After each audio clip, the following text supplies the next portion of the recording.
Welcome to this week's episode of Provo City School District's What's Up with the Soup podcast. I am Superintendent Wendy Dow, and I am very excited for the podcast this week. I am going to be joined by Michael Bradley, a world language and social studies teacher at Provo High. Mr. Bradley is also a veteran of the United States Army, and we will be talking about his service in honor of Veterans Day. And now for our updates. Prepare to spread holiday cheer with Timpview High School's Sub for Santa program, starting after Thanksgiving break, November 27th, 2023, and continuing through winter break until January 3rd, 2024. Timpview is teaming up with the United Way and the Food and Care Coalition to support families in our district. Whether you want to donate new gifts, contribute cash, or find more ways to join in, please visit timpviewsubforsanta.weebly.com and make this season extra special for those in need. A reminder that the contest for students to design a Find Your Swing pin is officially here. Students can submit their best artwork representing the Find Your Swing theme for a chance to have their design become the pin. Artwork can be turned into their school's main office by Wednesday, December 13th, 2023, and the superintendent will also be providing a $100 gift card to the winner. The next school board meeting will be a study session and business meeting on Tuesday, November 14th. Study sessions are held in Boardroom 1 at the district office, and business meetings take place in the Professional Development Center, also at the district office. Both meetings are open to the public, and public comment is welcome at the business meeting. Please check our website for the start times for both meetings. Look for the weekly video cast from me every Friday. In this short video, I provide important information and updates about work happening throughout the district. Our guest today is Michael Bradley, a world language and social studies teacher at Provo High School. He is also a veteran of the United States Army. We're excited to have him on our program today in honor of Veterans Day. Welcome, Michael. All right, Michael, tell us a little bit about your background and in what branch of the military did you or do you serve? I don't want to make an assumption that you're no longer serving. How many years? Just anything you want to share about that. Well, I served in the Army. I was actually born and raised in Germany. So my mother married an American soldier that was stationed in Germany, and he adopted me. We traveled back and forth. And then when I was out on my own, married to my own wife, we were ready to have our own child, our first son. And times were rough. So we talked and we decided to join the military because they would give us medical and housing and provide necessary things for us. And speaking German, I wanted to do something with languages. So I went to the Air Force and I said, hey, I'm a native-born German speaker. Can you guarantee me a job with the language that I know? And they said, no, you have to take a placement test and we put you whatever you test at. I said, okay, I'll think about it. Thank you. Went next door to the Army. Said the same thing. Hey, I'm a native-born German. Can you guarantee me a job? Yeah, it's a sign right here. So, excellent. So I signed. I served for the U.S. Army. Of course, I was naturalized a citizen years before that. Right. And then I worked for the military as a linguist. And guess they figured since I already spoke German, it wouldn't be that hard for me to learn Russian. So they sent me to Monterey, California for a whole year. That was beautiful. It was like a vacation for my wife. I had Not so much for you. No, I had early morning formations and PT tests and had to learn Russian, which is a pretty tough language to learn. And then I served in the military for almost 10 years. Did different missions here and there, different jobs. And then decided to get out.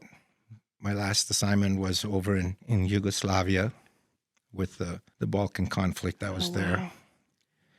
And figured, I need to focus more on my family and my future. So we got out, came back to Utah, and went to BYU, used my Army College fund money that I had earned through the military and started getting a bachelor's degree in linguistics. And one day my wife called me up and said, "Hey, they've got an opening at Provo High School for a tracker." I said, "What's a tracker?" "I don't know. Go find out." So that's how I started working for Provo High School. I was actually working for the school district already as a Okay. after-school program tutor. Yeah. And after I was done with my classes at BYU, I went to Provost Elementary and helped the kids in their after-school classes and stuff. Technically, I'm not retired. I'm just a veteran, Okay. not active duty, but, once it's in you, it's always It's in you. always in you. Yep. You can take the person out of the service, but you can't take the service out of the person. Maybe that's why I do so much at Provo High School. Anytime they need anything, You'll help out. Yes, of course. So tell us what you're teaching now at Provo High. Well, it's actually interesting because I was very lucky to get hired at Provo High School as a tracker. It was the only time they offered a tracking position with a contract. Okay, so like a full-time position. Full-time position as a tracker. And I worked for about 2 years when the principal came up to me and said, "You speak Russian, don't you?" "Yeah, I learned it in the military. The Army had me as a Russian linguist as well. The State Office of Education wants to put critical languages into the high schools, Arabic, Russian, Chinese, Japanese. Would you be interested in teaching?" I said, "Yeah, sure, of course. I'd love to teach." Every time I walk past the teachers in their teacher meetings, they're like, "Oh, I wish I could go in there." Now I know better. Now you're like, am I sure? Yeah. Someday. It just depends on the day sometimes, right? Yeah. So the principal, Sam Ray, he helped me through the alternate route of licensure, Oh, good. get my teaching license and get tested through Russian so I could start teaching Russian. And then he had me do one Russian class every other day Okay. because it was just starting in the school. There weren't a lot of students. So I did mostly tracking and then one Russian class. And that just kept growing and growing. And now I teach Russian, German, and world geography. Oh, there you go. Don't do tracking anymore. Nope. Full-time teacher right here. Yeah. That's awesome. I think people have all of these perceptions as to what it's like to be in the military. Tell us what you wish people knew it was like being in the military, what your daily routines were and what the expectations were, what you learned from it that you feel like really people just have no idea.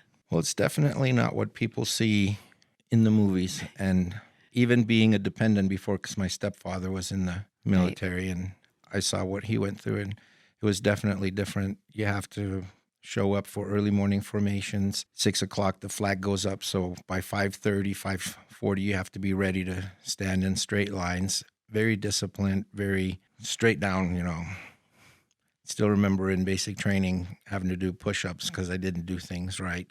Or even somebody else did it wrong. Everybody had to paid do the it. price. Yep. Everybody got punished. So it's a very community-based mentality because if you're in combat, it's not just you. You have That's to right. rely on your buddies, your friends. And so if one person messes up, it can be really bad for a lot of people. But we started at 6 in the morning, and they always told us by 9 o'clock, when the rest of the world gets up, we've already done most That's right. everything. And it's not a lie. It's true. We start really early in the morning. I mean, like a teacher, we show up at 7, we go home at 3. Sometimes we go home at 4 or 5. Yep. But you're still a teacher the rest of the day. You check your emails, you grade papers, you update everything. Military is pretty much the same. Even though you show up from 6 till 5, you can get called in at any time. And I think that was one of the hardest things. And even though the military has gotten a lot better Right. since when I was in helping taking care of the family, the wife, the kids, or the husband, whoever's in the military, whoever gets left behind, they do try to take really good care of them and help them and support them. But family separation was definitely the hardest. Going away for a week, a month, a year, 3 years, you don't know when you're coming back, if you're coming back. Your family sometimes doesn't even know where you are Right. or what you're doing. And I think a lot of times people forget that it is a very emotional and stressful job. And I would say that 99% of the people who serve in the military, even for just 3 years, they all come back with something that nowadays we call it PTSD. I Hmm. mean, You've just seen and heard and witnessed things that nobody understands. yeah. I mean, my family loves watching movies, and sometimes we'll be just watching a movie, and all of a sudden my son will just kind of look over at me, Mom, Dad's crying again. And people don't understand that. It's just a normal everyday thing can set somebody off because of hidden, buried things that they've experienced. There's so many people out there that are still doing and giving, and even as a veteran, I appreciate everything they do. We have what we have in this country because of our servicemen and women, whatever they're doing. And even though I served, I will never be able to pay them back for what they're doing for us now. It's just, even though I experienced it and went through it, I thank them. Right? The things that you're describing that you give up as a result of serving the United States, it's something that I don't think, unless you have someone in your family that's been part of it, that you really understand what that sacrifice is. Certainly. Veterans Day is special to me, and I always make sure that my lessons are caught up and taught so I can actually give a little Veterans Day presentation in my classes to my students. And lots of students are like, wow, I didn't know that. And others are like, I have an uncle or a brother who's serving. Thank you so much for that lesson. And it opens the eyes of the people. Yes, it does. Tell us, were there times when you were separated from your family, and how long was that? What kinds of things get you through those hard times when that happens? If you want to talk about that, and if that's too emotional, don't worry about it, because I really do think that's something that people don't understand, the stress that that has on a person when you're removed from that support. Well, it's always important to have something to hold on to. For me, it's always been my family, whether it was basic training or a week long training exercise in the middle of the Arizona desert, or even a year deployment down in Yugoslavia. I always did everything in mind with, I'm getting back to my family, my kids, my wife. They're waiting for me. And I have to do this mission, complete my mission, so I can go home, return to them, because they depend on me. And right now, I'm depending on them. And I think that's really what got me through it all, having something, a solid anchor to hold on to. Because a lot of times, you don't know what's going to happen. I mean, you train in the trainings, prepare yourself for the missions, but the enemy doesn't follow your No. trainings. They do whatever they want to do, whenever they want to do it. So you always have to be ready. And knowing my family was waiting for me is really what got me through it. What is the most rewarding experience you had in the military, or maybe a couple of things, or something where you look back on and think, wow, I'm grateful for that experience. It shaped me in this way. Well, I can't give too many specifics, but at one point I was temporarily assigned when I was stationed in Germany as a strategic debriefer. So an interrogator questions the enemy for information during time of war. Yeah, so a strategic debriefer questions people during time of peace when they want to seek political asylum. And I was able to talk with a Russian military commander who was defecting from the Soviet Union, trying to get safety for himself and his wife, and also able to talk to a Mongolian person who worked in a Mongolian uranium mining facility for the Soviet Union. Wow. And just getting information from them, helping them to establish their safety, their political asylum in the West was very rewarding, very nice.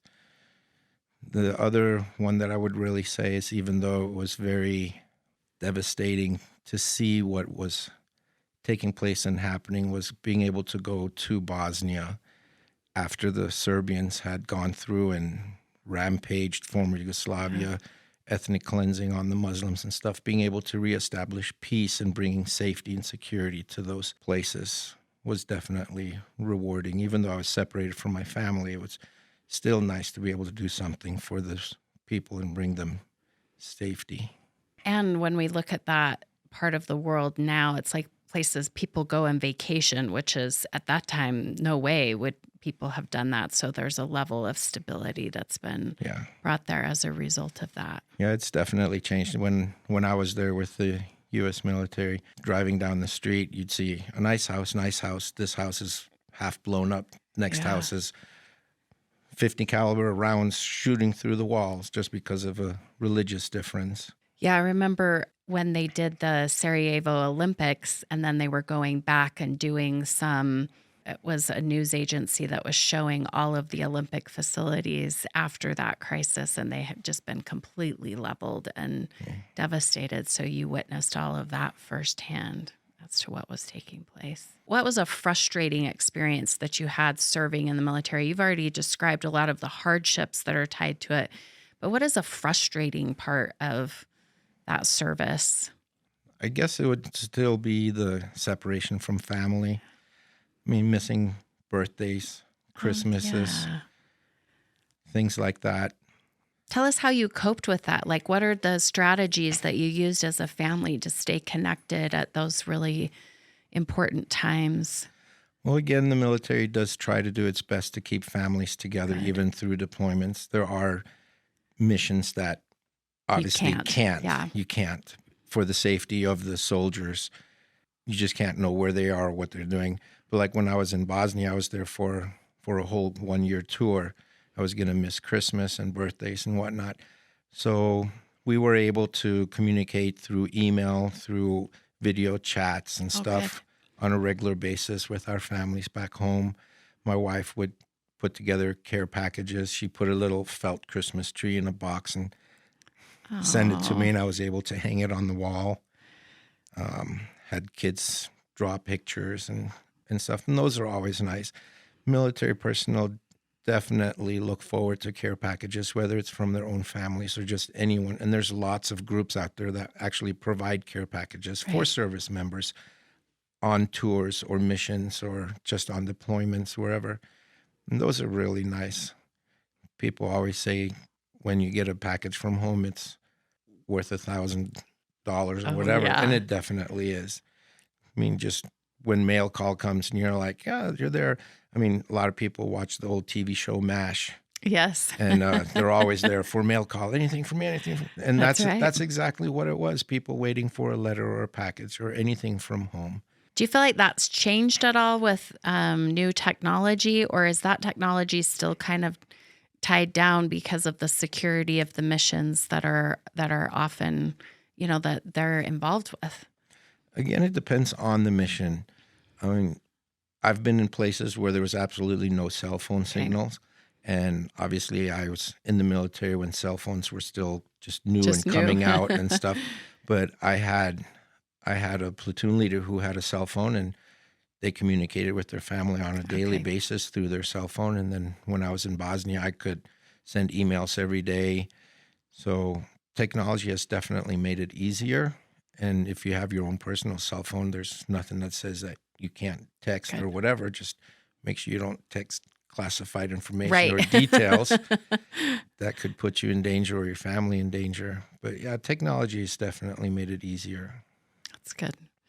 What are some of the ways that you would like to see us as a nation honor our veterans and pay tribute to them? Because I don't always feel like that tribute is there the way that it needs to be. And so as a person who has served, what are the actions that we can take that would mean something to you? And what do we need to be doing as individuals in our society to show our gratitude and to really connect with the individuals who have made that sacrifice?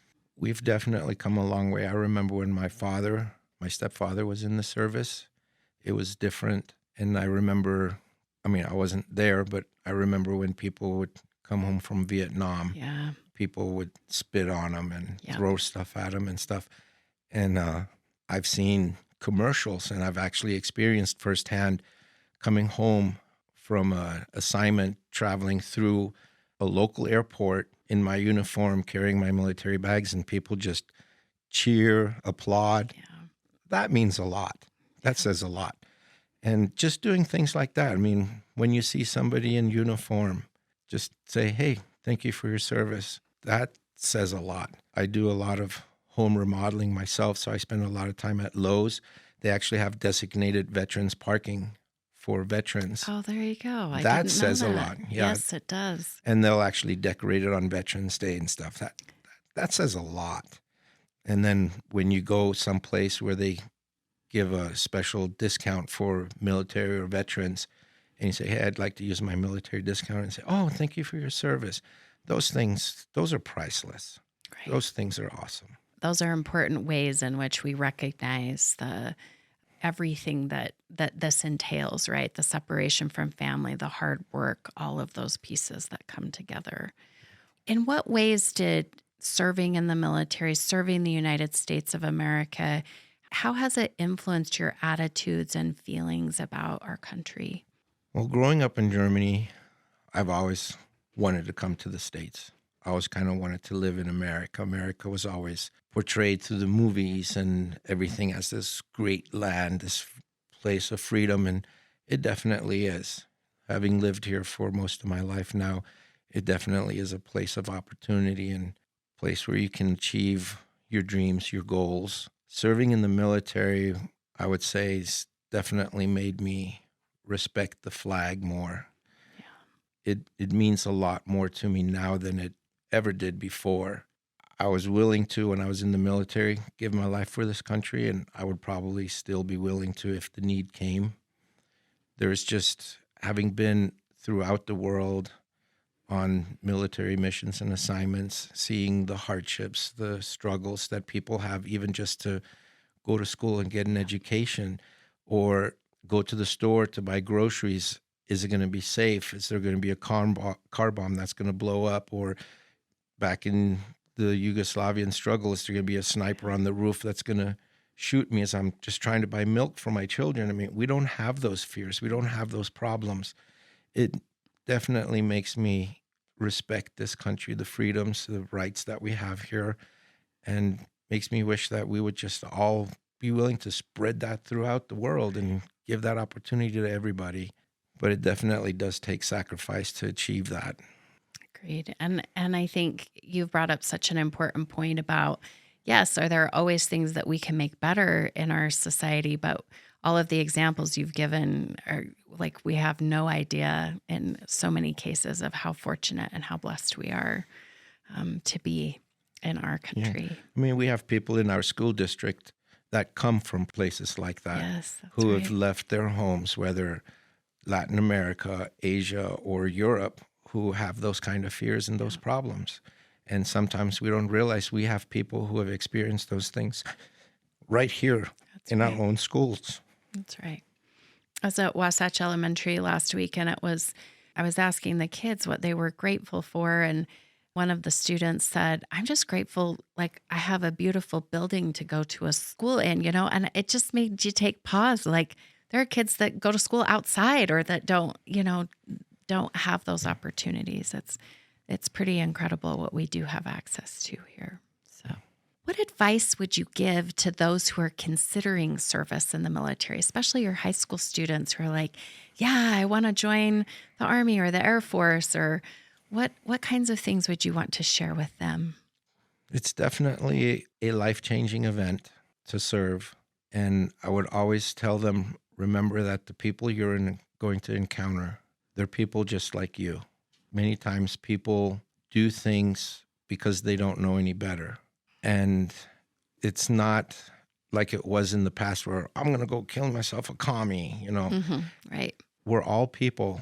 We're all looking for the same things, for freedom, for safety, for security. And it's going to be a sacrifice for sure. Just the separation alone, whether you're leaving your parents or whether you're going to be married and leave your wife or husband, it's going to be a sacrifice. But I would never discourage anybody from serving. And I've actually had students who've come up to me and said, hey, I've signed my papers after high school graduation. I'm going to the Marines. I'm going to the Army, the Air Force, whatever. And I congratulate them and I say, best of luck to you. Thanks for making that decision. And make sure you come visit me when you have a chance and we'll talk. But it's definitely a life-changing decision, a life-changing experience.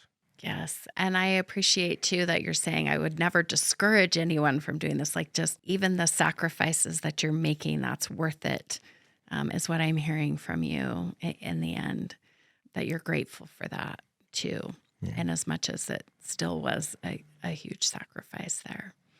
What ways did the military prepare you for other things that you have encountered in life? You kind of alluded a little bit to, in some ways, how teaching is a little bit like being in the military, about how you're always on, right? You're always thinking about your students and that type of thing. Well, when you're in the military, whether Army, Air Force, Marines, Navy, even Coast Guard, you sacrifice. You're basically not yourself. You can't always make decisions based off of what you want to do when you want to do it. I mean, if it was my choice, I'd sleep until 8, but I have to be at formation at 6. Now I'd like to sleep until 8, but I have to be to work at 7. Right. So get a little extra time in the morning. Working for my school, for my students, I still have to sacrifice. I have to give up my own time sometimes. I have to attend meetings and trainings and not always do the things the way that I might think would be the best or what I would like to do, but we do it for the benefit of all of us, for the students, for the teachers, for the staff members. And in that way, it's kind of the same. I mean, I don't have to go running in formation with the rest of the teachers, but we do join in competitions. We got Provo versus Provo going on right now. That's right. So I mean, there's a lot of things that are similar if you can see the comparison. What opportunities have opened up to you as a result of serving in the military? Or are there opportunities that you would like students to think about could open up to them as a result of it? Well, there's lots of opportunities. Any training you get in the military can definitely open up a door afterwards for a possible job.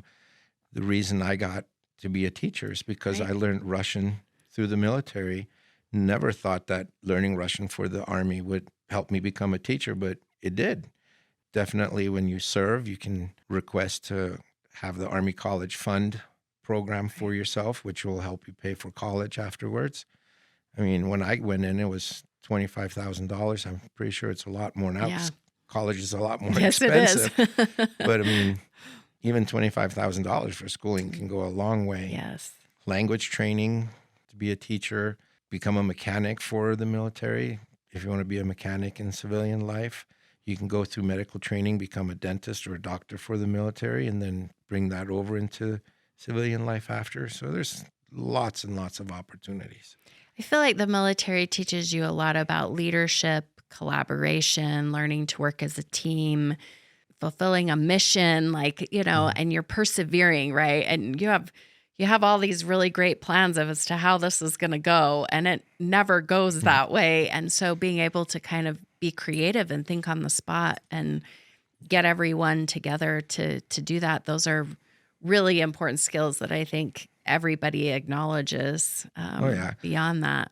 We used to call it tap dancing in the Army. So when you plan for something and it doesn't work out and you have to tap dance and figure out what you're going to do, you plan for a lesson, students aren't getting it, you're going to have to tap dance and figure out what I'm going to do now to help them understand what you're trying to teach them, whether it's math, English, history, or whatever. Not everybody's going to get it from the way that you plan. So, yeah. That's a great analogy. I appreciate that. That's incredible. What are some of the most important principles that you think we should stand for as a nation, and how did your experience in the military contribute to your views of that?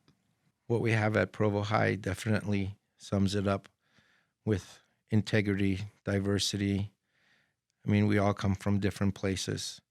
And when I was in the military, I was definitely the only German in my unit, in my entire company probably. But there were other people from Mexico and other Hispanic places from all over in the States. We all came from different backgrounds, but yet we work together to get the mission done. And I think as a nation, if we can just accept that even though we come from different places, we have different backgrounds, maybe we speak a different native language, we're all in this country to work together to not only keep, but make this country better, to achieve what we all want, which is happiness, security, freedom, continue to get education, get a family, get a home of our own, maybe start our own business. Shouldn't matter where we're from or what we look like or what we believe in. If we work together, we can get the mission done. We really do want it to be a land of opportunity for all. Yeah. I mean, I think that's what we're hoping for. I mean, when this great nation was built, it was a melting pot. People came from Europe, every country in Europe, England, Germany, Italy, Sweden. They came from all over for whatever purpose, whatever reason, and they worked together to build this nation. We can still do it and continue to make this nation better. Agreed. Is there anything else that you would like to share as we're honoring our veterans on Veterans Day that we haven't touched on yet, or something you would like to say or just let people know? You're here in this nation.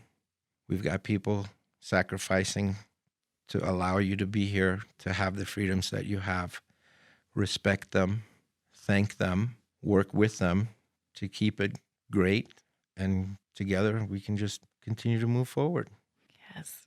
Well, thank you so much. And just want you to know how appreciative I am of your service, both as a veteran and also as a teacher in Provo City School District, and everything that you're doing to influence our students. It's incredible. And it's been a pleasure to speak with you today. Thank you for having me.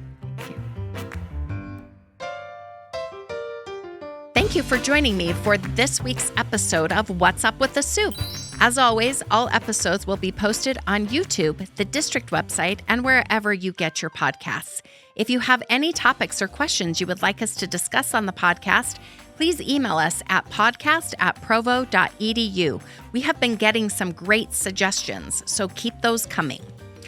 In continuing our focus on gratitude for the month of November, we have a very special episode next week. We sat down with seniors at all 3 of our high schools to talk about teachers that have made an impact on their education and in some cases their lives. Please join us as these students share stories about the amazing teachers we have in Provo City School District. Until then, have a great week, everyone.